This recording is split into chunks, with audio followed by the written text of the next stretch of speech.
Guys, જય માતાજી। તો કેમ છો ગાઈસ? મજામાં છો ને? તો ગાઈસ આજે છે સામા પાંચમ એટલે કે ઋષિ પાંચમ અને મેં બપોરે બનાવ્યો તો સામો મારે એકલી માટે ગાઈસ। તો વધારે બની ગયો થોડો, તો અત્યારે પણ એ જ સામો ખાવાનો છે। તો મેં અત્યારે ગરમ કરવા મૂક્યો છે ગેસ ઉપર। ચલો બતાવું। તો જો ગાઈસ, સામો ગરમ કરું છું। આટલો વધે છે ને તો અત્યારે મારે ચાલી જશે ખાસો બધો સામો। થોડુંક બનાવીએ ને તો બી બહુ બની જાય। ચાલો થોડી વાર માટે ઢાંકી દઈએ ઉપર।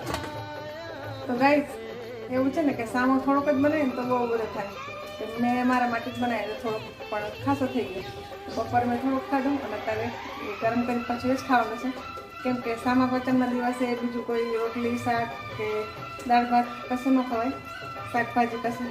તો મેં ખાલી બટેટું નાખી લીલા મરચાંથી ખાલી એને વઘારીને બનાવેલો। તો અત્યારે એને વધે છે, ગરમ કરી પાછું ખાઈ લઉં છું।